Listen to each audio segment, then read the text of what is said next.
এ সকল লোগোই এআই ব্যবহার করে তৈরি করা। এই ভিডিওটি দেখার পর এমন সব লোগোগুলো মাত্র 2 মিনিটে আপনার হাতে থাকা মোবাইলটি ব্যবহার করে তৈরি করতে পারবেন। তো চলুন কথা না বাড়িয়ে চলে যাওয়া যাক মোবাইল স্ক্রিনে। প্রথমে পছন্দ মতো একটি ব্রাউজার ওপেন করে নেবেন। আমি এখানে ক্রোম ব্রাউজারটি ওপেন করছি। এখান থেকে নতুন একটা ট্যাব ওপেন করে নেবেন। দেন সার্চ বারে গিয়ে লিখবেন ChatGPT। প্রথমে যেই ওয়েবসাইটটি আসবে সেটিতে ক্লিক করে দিবেন। ট্রাই ChatGPT বা স্টার্ট নাও এ ক্লিক করবেন। এরপর সাইন ইন করে নিতে হবে। আমি এখানে গুগল দিয়ে সাইন আপ করে নিব। আশা করি সাইন আপের বিষয়টা আপনারা পারবেন। এখন ChatGPT কে লিখবে make a 3D logo the name of, আপনার যেই নামে দরকার সেই নামটি লিখে দিবেন। আমি এখানে আমার নাম নাফি লিখে দিলাম। যদি আপনাকে ChatGPT প্রম্পট না দেয় তাহলে এখানে রাইট দিস লোগো প্রম্পট বা এরকম কিছু লিখতে পারেন। তো এরপর ChatGPT আমাকে পুরো একটি প্রম্পট দিয়ে দিল। এখান থেকে নিচে যে কপির আইকনটি আসবে সেটিতে ক্লিক করে পুরো প্রম্পটটি কপি করে নিব।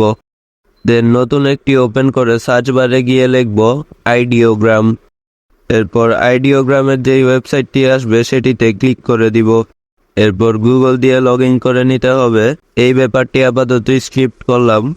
এরপর এখানে লগ ইন করা হয়ে গেলে এমন একটি ইন্টারফেস চলে আসবে। এখান থেকে মাঝখানের নিচের যে প্লাস আইকনটি আছে সেটিতে ক্লিক করব। এখান থেকে ChatGPTর পুরো কপি করা প্রম্পটটি পেস্ট করে দিব। চাইলে কিছু অংশ কাটাকুটি করে দেখতে পারেন। এরপর ডান পাশে থাকা প্লাস আইকনে ক্লিক করে জেনারেট করব। এরপর 15 সেকেন্ডের মধ্যে আমাদেরকে 4টা লোগো দিয়ে দিবে। একবার পছন্দ না হলে বারবার এক এক অংশ কাটাকুটি করে দেখব কেমন করে জেনারেট করছে। কয়েকবার করার পর আপনার পছন্দ মতো একটি লোগো পাবেন, তখন সেটাকে ডাউনলোড করতে হবে। তো এখন দেখাবো যে কিভাবে ডাউনলোড করবেন। এজন্য পছন্দ হওয়া লোগোটিতে ট্যাপ করে ধরে রাখবেন। তারপর এখান থেকে ডাউনলোড ইমেজ এ ক্লিক করবেন।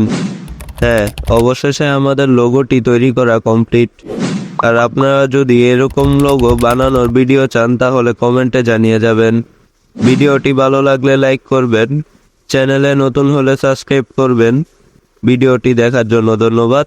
আসসালামু আলাইকুম।